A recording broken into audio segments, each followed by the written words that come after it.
Our Gospel reading for this Sunday reminds us of the story Jesus taught of the rich man and Lazarus, the rich man who, of course, ends up in the torments of hell.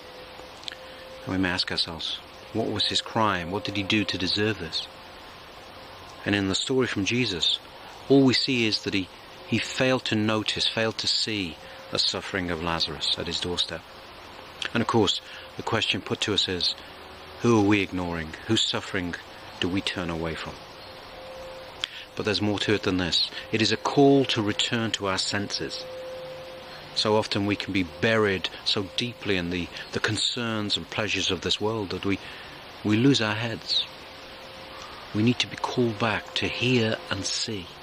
Yes, see the suffering of others, but also hear the warning from God. In his love for us, God gives us this warning in this world, in this life now. Judgment is coming. This is not a message from an angry God, a punishing God, but a God who cares for us, who loves us, who wishes to call us back. At the end of the story of the rich man and Lazarus, Lazarus begs to be allowed to go and warn his father and his brothers. But he's told they had the prophets, they had the scriptures. If they couldn't hear God speaking to them through this, why would they listen to a man rising from the dead? And again, the question to us is, are we listening to the message in the prophets, in the saints, the tradition of the church?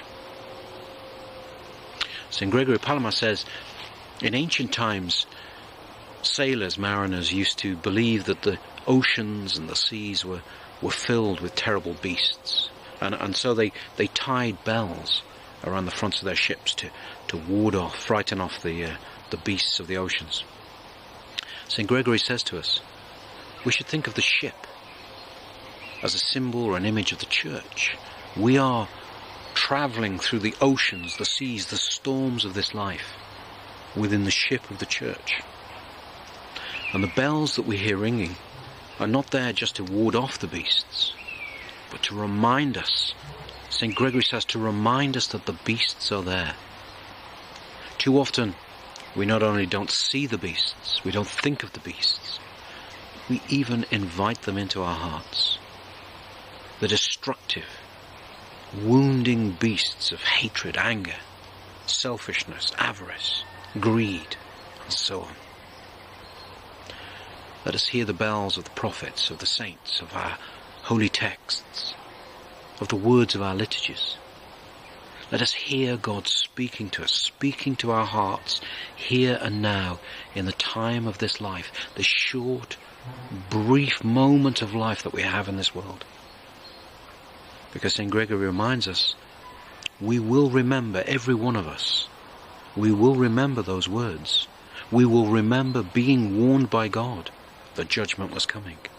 On the day of judgment, we will recall how God repeatedly warned us, called us back to a life of holiness, of dedication and faith. And in that moment of the day of judgment, will we be like the rich man who cries, laments over how he has ignored what God has said to him? Or will we rejoice? Will we rejoice because we have acted on God's word?